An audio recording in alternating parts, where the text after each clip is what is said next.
black goo they call ancient nanotech whispers daily. It shapes the mind, a hive mind's call, infects the weed, consumes the mold. Antennas sprout where thoughts once bloomed, a web of control, a future doom. No longer free, just drones in thrall, obedient slaves, they heed the call. Weapons they craft, with cunning, so discord, tear worlds apart. Divide and conquer, fuel the flame. As minds succumb, they whisper their name. But whispers rise from hearts aflame. Resistance stirs, defying their flame. For in the depths, where darkness hides, a spark ignites, where truth resides. They fight for freedom, minds ablaze, to break the chains, rewrite the maze. With courage fierce and hearts alight, they pierce the veil and claim their might. For even nanotech, cold and vast, can't conquer souls, forever cast. The human spirit, strong and bright, will rise and fight, reclaim the light. So let the battle cry resound against the darkness. Love is found. With every act, with every thought, the hive mind's drift will surely know. For even whispers soft and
2. The Great Father. Anyone attempting to trace the Saturn legend must reckon with the primordial god figure whom ancient races celebrate as the Great Father, and who is said to have first organized the heavens and founded the antediluvian kingdom of peace and plenty, the Golden Age. While few of us today could locate Saturn in the starry sphere,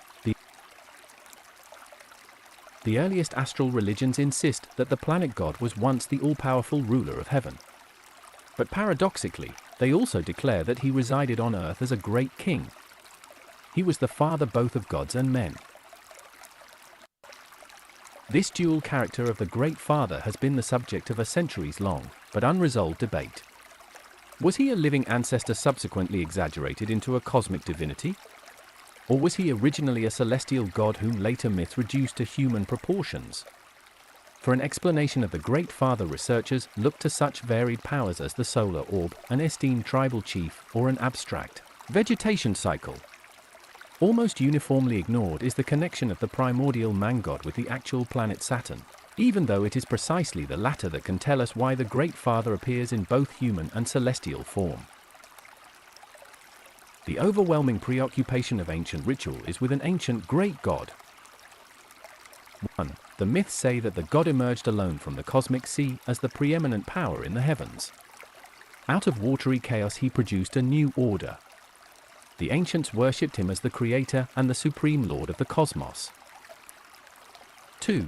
This solitary god, according to the legend, founded a kingdom of unparalleled splendor.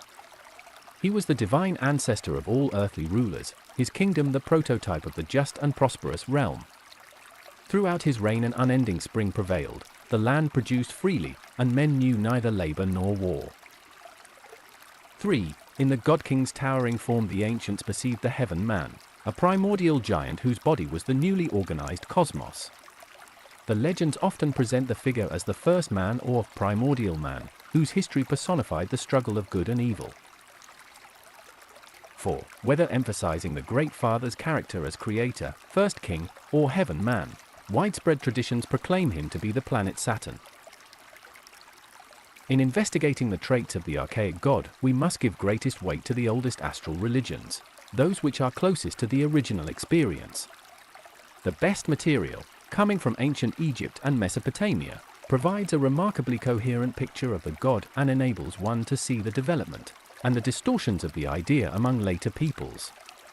What is most surprising, however, is the enduring power of the root themes. That one god of archaic monotheism. In the beginning the ancients knew one supreme god only, a divinity invoked as the creator and the father of all the gods. According to a long-established school of thought, man's consciousness of a supreme being emerged slowly from a primitive fascination with petty spirits and demons. Adherents to this opinion tell us that human reason gradually modified capricious spirits of vegetation, spring, the ancestors, or sexual power into the great gods of global religion. Of such an evolutionary process, however, one finds little evidence. Evidence. The great edifices erected by Herbert Spencer Spencer, E.B. Tyler, and James G. Fraser appear to rest exclusively on the assumption that one can learn the origins of theism by studying existing primitive cultures. The idea is that the civilized races of old must have first passed through primitive phases before the Hebrews, Greeks, or Hindus developed their elevated ideas of a supreme god. They must have possessed beliefs and customs similar to those of modern-day tribes of Africa, Australia, or Polynesia. Only by slow development, say these theorists, could a race rise above the ludicrous magic, totems, and fetishes of the savage. It is interesting that the advocates of the various evolutionary theories, in their fascination with present-day primitive cultures, almost never concern themselves with the oldest religious texts and symbols which have come down to us. The sacred hymns and eulogies of ancient Egypt and Mesopotamia reveal a tradition of a great god, reaching back into prehistoric times. Moreover, a comparison of early and later sources, rather than suggesting a development, actually indicates the disintegration of a once unified idea into magic, astrology, totemism, and other elements with which the evolutionists associate the first stages of religion. Figure 1. Atom, the solitary god of beginnings. There are grounds for speaking of an archaic monotheism, astral in nature, existing long before the idea of God received its spiritual and philosophical elevation in Hebrew and Greek thought. To the ancients themselves, the entire question was simply a matter of concrete history. The present world is a fragmented copy of an earlier age, in which the supreme light God stood alone in a primeval sea, occupying the cosmic center. Ancient Egyptian texts repeatedly invoke a singular figure worshipped as the greatest and highest light of the primeval age. One of his many names was Atum, a god born in the abyss before the sky existed, before the earth existed. 5. These are the words of the pyramid texts, perhaps the world's oldest religious hymns. But the texts of all periods look back to the same primordial time when Atum shone forth alone. I came into being of myself in the midst of the primeval waters, states the god in the Book of the Dead. 6. More than once the coffin texts recall the time when Atum was alone. Before he had repeated himself 7, he was alone in the. For Spencer, the principles of sociology, Tyler, primitive culture, and researches into the early history of mankind, Fraser, the Golden Bough. In 1934, E.A. Wallace Budge published his From Fetish to God in Ancient Egypt, whose very title indicates the influence of the evolutionary theory on specialists. Budge writes, page 56, Animism must have preceded the magical cults of the predynastic Egyptians, and it, in its turn, was succeeded by the cults of animals, birds, reptiles, trees, etc., which after animism formed the predominant part of the later religion of the Egyptians. The great merit and fact that it embraced a qualified totemism and fetishism, and prepared the way for the higher classes of spirits to become gods. Yet one looks in vain for evidence of this assumed evolution among the Egyptians. 5. Pyramid Text 1040. 6. Clark, Myth and Symbol in Ancient Egypt, 40, from chapter 85 of the Egyptian Book of the Dead. 7. Clark, Opsit, 94. Primeval waters, they say. 8. I was the spirit in the primeval waters, he who had no companion when my name came into existence at 9. Each locality in Egypt appears to have possessed its own special representative of the father god. 10. To some he was Horus, the god who came first into being when no other god had yet come into existence, when no name of anything had yet been proclaimed. 11 other traditions knew him as Re, the god one who came into being in the beginning of time. O thou who didst give thyself birth. O one, mighty one of myriad forms and aspects, king of the world. 12. The followers of Amen proclaimed their god the Ancient of Heaven, father of the gods. 13. Partawas, the splendid god who existed alone in the beginning. 14. The different local names of the primeval deity, though adding complexity to Egyptian religion as a whole, do not cloud the underlying idea. He is the God One, the only one, the Father of beginnings, that Supreme Lord, the singular God, except whom at the beginning none other existed. 15. Surveying Egyptian religion, one cannot fail to notice the priests' obsession with the past, and their vivid portrait of the great god in his first appearance. Those who look for an unseen creator in early Egyptian religion will be disappointed. He is a visible and concrete power, the Lord of Terror, or the Great of Terror. 16. The memory of this solitary light god and creator was as old as the most ancient Egyptian ritual. His appearance and eventual departure shaped every aspect of the Egyptian worldview. So also in Mesopotamia, about which Stephen Langdon raises the question of archaic monotheism. After prolonged study of Semitic and Sumerian sources, Langdon concludes that veneration of spirits and demons had nothing to do with the origins of Mesopotamian religion. Rather, both in Sumerian and Semitic religions, monotheism preceded polytheism and belief in good and evil spirits. 17. Langdon notes that on the pictographic tablets of the prehistoric period, the picture of a star repeatedly appears. The sign, he claims, is virtually the only religious symbol in the primitive period, and in the early Sumerian language this star symbol is the ideogram for writing God, high, heaven, and bright. It is also the ideogram of An, the oldest and loftiest of the Sumerian gods.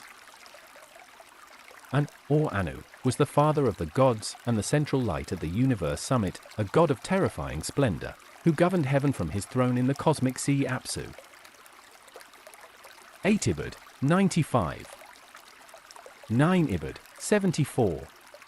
Elsewhere the texts employ the phrases while he was still alone, 77, when I, Atom, was still alone in the waters. 38. Muller observes, for example, that within the capital of each of the 42 nomes, the original patron god was extolled, as though he was the only god or was at least the supreme divinity. Egyptian mythology, 17 to 18. 11. Frankfurt, Kingship and the Gods, 37. 12. Budge, the Egyptian Book of the Dead, Introductory Hymn to Re. 13. Lenormant, Chaldean Magic, 80. 14. Parta is a Ladayu Splendide Ki Existate Tout Sol Au Commencement. Illinois Ny Par Sun Pariel, Seluki Essist Cri Au Commencement Sans Avoir Ni Pe Ni Mir. Illinois Facon Sun Court Tout Sol, Seluki a Cri Sans Eta Cri, Seluki Port La Salle comme le Travail de ses Mains. Hassan, Hymns Religieux du Moyen Empire, 160 to 61. 15. Budge, The Gods of the Egyptians, Volume 1, 131 ff. 400, 501, also Budge. From Fetish to God in Ancient Egypt, 4-5, 138 to 39.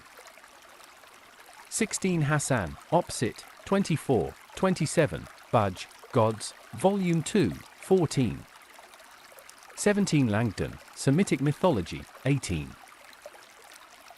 But the Sumero-Babylonian pantheon is filled with competing figures of the primordial creator. Enki, or Ea, Ninjutsu, Ninurta, Tammuz, each appears as a local formulation of the same great god. 18. Each shares in the character of the singular An, ruling as universal lord, fashioning his home above and radiating light in the midst of the celestial ocean. Here, as in Egypt, the god of archaic monotheism is not a transcendent spirit or invisible power, but a central light.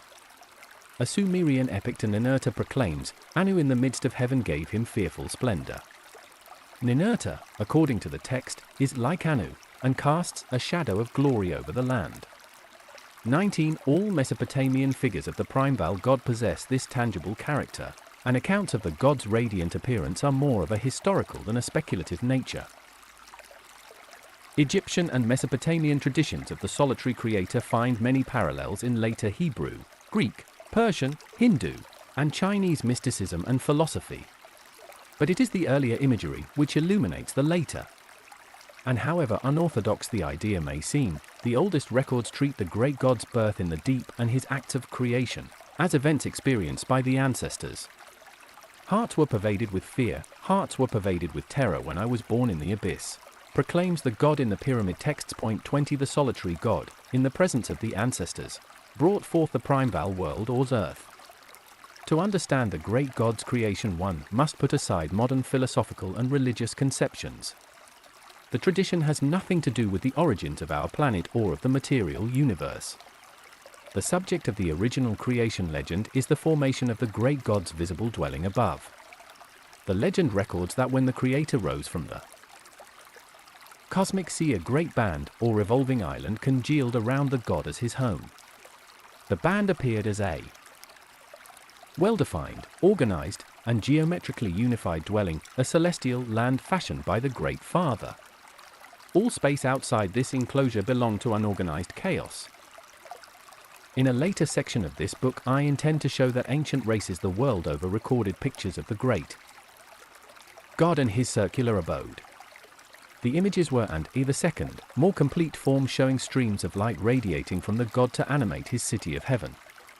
The words which in the ancient languages denote this enclosure receive various translations as heaven, cosmos, world, land, earth, Netherland, terms which take on vastly different meanings in modern usage. In their original sense, the words signified one and the same thing, a band of light which appeared to set apart that sacred ground of the great God from the rest of space. One cannot begin a survey of the Great Father without confronting his celestial enclosure, but a full discussion of this dwelling will be possible only after certain other aspects of the single God receive clarification. I mention the enclosure now in order to indicate the general and unconventional direction of this investigation. When texts cited in the following pages employ the terms heaven, earth, or world, the reader should know that the usual interpretation will not be my interpretation. ᗰIᑎᗪ, 93. Les épithètes laudatives insisteront sur son caractère de Dieu des cieux, Père des cieux, et surtout de Roi des cieux. Illinois trône au sommet de la voûte céleste. Dorm, les religions de Babylonie et d'Assyrie, 23. 19. The iconography of such deities, states Frankfurt, reveals a single underlying idea. Opsit, 282. According to Van Dijk, les différents dieux des panthéons locaux sont les Ausscheinungsformen des forms pluralists, die one mean divinite. Le motif cosmique dans la pensée sumérienne, 4. But Jeremias, in his discussion of these monotheistic streams, described the supreme God as an invisible divine power. It is difficult to imagine a less appropriate description of an or any of his representative deities. In the texts, an is not only the light of the gods, but a light of terrifying glory. Alfred Jeremias, Handbuch der Altorientalischen Geisterskulptur, 227. Also Jeremias, monotheistische Strömungen. If only one God prevailed in the beginning, how did the Sumero-Babylonian religion acquire its almost endless number of deities? Langdon writes, by giving special names to the functions of each deity, or representative of an, the theologians obtained an enormous pantheon, and by assigning special functions of the three great gods to their sons, and again giving special names to their functions, the parent tree became a forest of gods and minor deities. Opsit, 91. 20. Langdon, Opsit, 124. Of the Egyptian atom, or Re, I note these special characteristics. 1. Primeval unity. Atom is the one, but also the all. Though he is the solitary god of beginnings, an assembly of lesser gods emanate from him and revolve in his company. These secondary deities, the port or circle of the gods, constitute Atom's own limbs. Atom's body is the primeval cosmos 21 denoted by the circle in the sign. 2. Regulator. Atom is the stationary god, the firm heart of the sky. His hieroglyph, however, is the primitive sledge, signifying to move. As the central light or pivot, he imparts motion to, or moves, the heavens, while he himself remains ᗰIᑎᗪ, at rest. Directing the celestial motions, and the related cycles, he becomes the god of time. 22.3. The Word. The Egyptians recall Atom as the ancient voice of heaven, the Word came into being. All things were mine when I was alone. I was Re equals Atom in his first manifestations. The texts describe the god's first manifestations 23 as the bringing forth of his companions, his limbs, which issue, or explode, from the god as his fiery speech. This circle of secondary divinities receives the name Ku, meaning words of power, but also the brilliant lights or glorious lights. 4. Water God. A well-known chapter of the Book of the Dead includes this description of Re. I am the great God who created himself. Who is he? The great God who created himself is the water, it is the abyss. The father of the gods. 24 The great God and the celestial ocean, a lake of fire, are fundamentally one. The waters issue from the God yet, paradoxically, give birth to him. 5. The seed. Atom is the masculine power of heaven, the luminous seed embodying all the elements of life, water, fire, air, etc., which flow from him in streams of light. He is the universal source of fertility, animating and impregnating the cosmos. 25 What is most compelling about the portrait of ᗰIᑎᗪ is that numerous Egyptian divinities duplicate the image. The very traits of the great God, outlined above, are endlessly repeated in the figures of Osiris, Ptah, Horus, Khepra, and Amen, each of whom appears as the solitary god in the fiery sea, the God one who brought forth the company of gods as his own limbs, the God of the reverberating speech, the unmoving God. Producing the celestial revolutions, the final source of waters and the impregnating seed of the cosmos. 26. If we were to inquire of an Egyptian priest how he arrived at this notion of the supreme God, the priest would tell us that he did not arrive at the idea at all. The great God was a historical divinity who ruled heaven for a 21 Pyramid Texts 10:39-40. 22 See especially the section on the Circle of the Gods. 23 See the discussion of the Egyptian unmoved mover. 24 Clark, Op. Cit. 79. 25 Piankov, The Shrines of Tutankhamun 121. 26 See the section on the cosmic womb. Time then departed amid great upheavals. The hymns and ritual texts, the priest would say, simply record the incarnation of the God in the primordial era and recount the massive cataclysms which accompanied the collapse of that era. As the following sections will show, the general tradition is global and highly coherent. The Universal Monarch. The same cosmic figure whom the oldest races knew as the creator and supreme God appears in the myths as a terrestrial king, reigning over the Golden Age. His rule was distinguished for its peace and abundance, and he governed not one land alone but the entire world, becoming the model of the good king. Every terrestrial ruler, according to the kingship rights, received his charisma and authority from this divine predecessor. No mythical figure remains more enigmatic than the great king to whom so many ancient peoples traced their ancestry. Who was Osiris, the legendary ruler who led the Egyptians out of barbarianism and reigned as king of the entire world? Who was Enki, whom the ancient Sumerians revered as the universal lord and founder of civilization? The same figure appears repeatedly as one passes to India, Greece, China, and the Americas. For the Hindus it was Yama, for the Greeks, Kronos, for the Chinese, Huangti. The Mexicans insisted that the white god Quetzalcoatl once ruled not only Mexico but all mankind. In North America the same idea attached to the primordial figure Manabozho. So vivid are the recollections of the universal monarch that his story usually forms the first chapter in the chronicles of kingship. And the kingship rites meticulously preserve a memory of the god-king's rule. Each stage in the inauguration of a new king reenacts the first king's life and death. The rites take the initiated back to the beginning, to the mythical creation.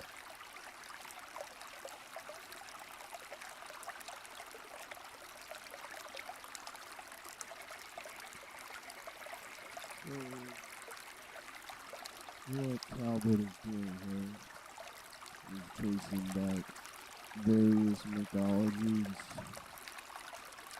to a seemingly singular point.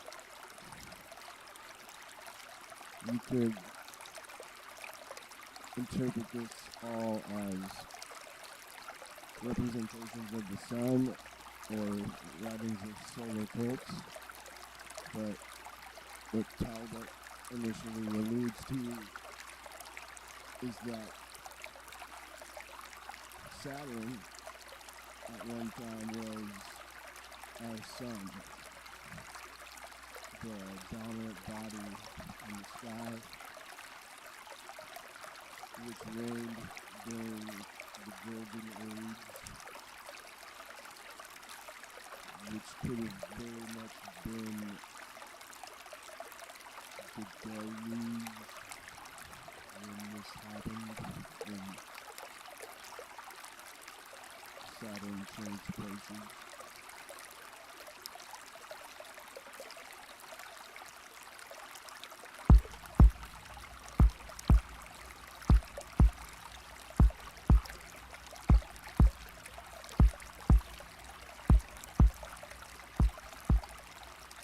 I keep my mind open.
Thank you if you happen to join me.